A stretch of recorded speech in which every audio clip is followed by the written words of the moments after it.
সালামু আলাইকুম, ঈদ মুবারক। দেশে বিদেশে যে যেখান থেকে আজকের ভিডিও দেখছেন সবাইকে জানাচ্ছি পবিত্র ঈদ উল ফিতরের শুভেচ্ছা।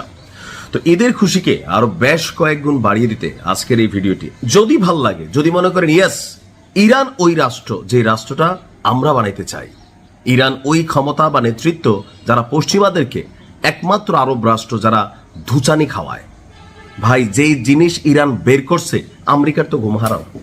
ইসরায়েল তো টেনশনে পাতলা পায়খানা হয়, কারণ কি 1 কিলো 2 কিলো না, 100 কিলো 200 কিলো না, 1000 2000 না, 4000 কিলোমিটার দূরে ইরানের ক্ষেপণাস্ত্র আঘাত আনতে সক্ষম, যেখানে ইরান থেকে ইসরায়েলের দূরত্ব হচ্ছে 2 থেকে 2500 প্লাস মাইনাস। অর্থাৎ ইরানের এই ক্ষেপণাস্ত্র ইসরায়েলের উত্তর থেকে দক্ষিণ, পূর্ব থেকে পশ্চিম যে কোনো জায়গায় আঘাত আনতে সক্ষম।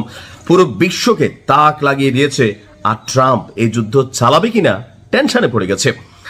ভারত মহাসাগরে অবস্থিত যুক্তরাষ্ট্র এবং যুক্তরাজ্যের যৌথ একটা সামরিক ঘাঁটি আছে।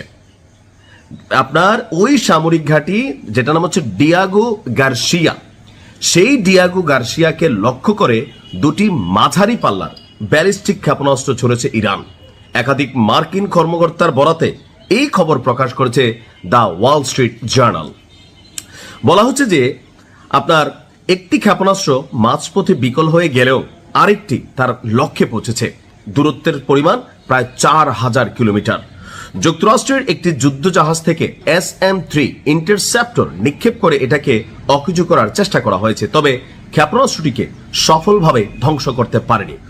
অ্যাংলো মার্কিন এই ঘাঁটি, অ্যাংলো মার্কিন মানে হচ্ছে যুক্তরাজ্য এবং যুক্তরাষ্ট্র, অ্যাংলো বলা হয় সাদাদেরকে। তো অ্যাংলো মার্কিন এই ঘাঁটি লক্ষ্য করে এই ক্ষেপণাস্ত্র নিক্ষেপের বিষয়ে পুরো বিশ্বকে তাক করে দিয়েছে যে ইরানের ক্ষেপণাস্ত্র সক্ষমতা কোন লেভেলে আছে।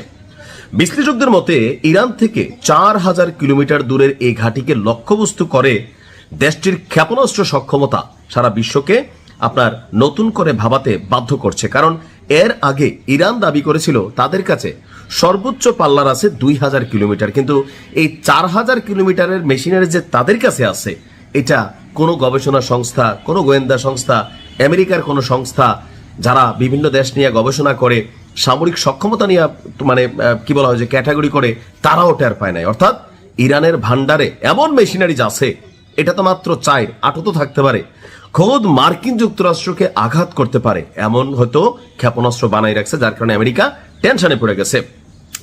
ইরানের পররাষ্ট্রমন্ত্রী আব্বাস আকচি বলছেন যে এই যুদ্ধে ইরান পিছু হটবে না। আপনারা জানেন যে পুরো মধ্যপ্রাচ্যকে ধাপাচ্ছে ইরান, কেন এটা তারা পাও না।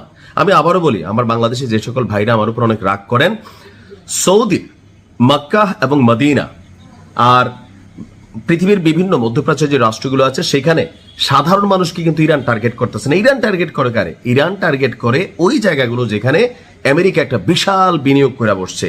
ওই বিশাল বিনিয়োগ যেখানে করছে তারা ওইটাকে কিন্তু ঠাপাচ্ছে। আর এবার ঠাপানোর পরিণতি ডিফারেন্ট হবে। ইরানের জয় হোক। আসসালামু আলাইকুম।